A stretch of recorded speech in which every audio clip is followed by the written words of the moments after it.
हमारी कहानी एक छोटे से गांव के एक गरीब परिवार के बच्चे के जन्मदिन के दिन की बात है। यह एक कहानी है जिसमें बहुत सारी मस्ती और साथियों के साथ एक खुशी जीने का संदेश है। एक सुंदर गांव था जहां एक गरीब परिवार रहता था। इस परिवार में रहने वाला छोटा सा बच्चा था जिसका नाम आनंद था। आनंद बहुत ही सरल और मासूम बच्चा था, लेकिन उसकी माँ को समय समय पर गांव के लिए दिन भर मेहनत करनी पड़ती थी।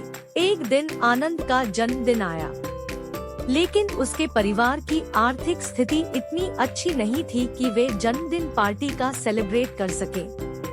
अगर भूखा होने का डर नहीं होता तो उनके मन में जन्मदिन की तैयारी थी। आनंद के दोनों दोस्त थे, राजू और मीना। ये तीनों साथ में पढ़ाई करते थे और एक दूसरे के साथ बहुत अच्छे दोस्त थे। उन्होंने तय किया कि वे आनंद के जन्मदिन को स्पेशल बनाएंगे।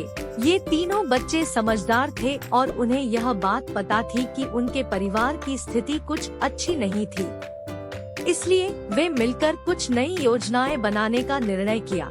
राजू ने सुझाव दिया कि वे गांव के अन्य बच्चों को भी इस खुशी के पल में शामिल करें ताकि सभी मिलकर मस्ती कर सकें।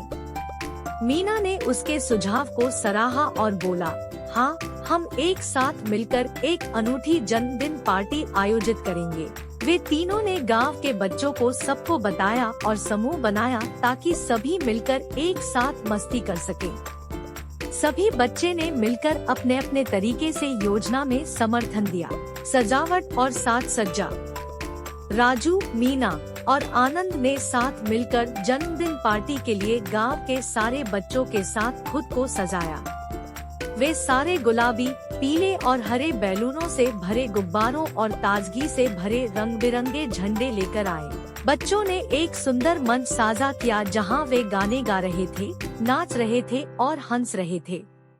ये सभी गरीब बच्चे एक दूसरे के साथ मिलकर अपने सब दुख को भूल गए थे। राजू ने अपने घर से लाए गए नमकीन, मीना ने मिठाइयाँ और आनंद ने अपने घर से लाए गए फलों की टोकरी और चाय की पत्तियाँ शेयर की। गांव के लोग भी अपने अपने तरीके से योजना में योगदान करने के लिए अपना समर्थन दिया। राजू ने एक छोटे से खास केक बनवाया जिसमें आनंद के जन्मदिन की शुभकामनाएं लिखी गई थी। यह केक बच्चों को बहुत पसंद आया और सभी ने एक साथ खाया। इस कहानी से हमें यह सीखने को मिलता है कि छोटी छोटी चीजें हमारे जीवन को कैसे रौंगटे दे सकती हैं। यह बच्चों ने दिखाया कि अगर हम सभी मिलकर मदद करते हैं तो हम किसी भी समस्या का सामना कर सकते हैं और अपने जीवन को खुशियों से भर सकते हैं। इस गरीब बच्चे की जन्मदिन पार्टी ने गांव को एक साथ लाने में सफलता हासिल की और सभी ने मिलकर एक सुंदर साथी जीने का एहसास किया। इसका संदेश यह है कि छोटी छोटी चीजें हमें अच्छे और सफल इंसान बनाती है।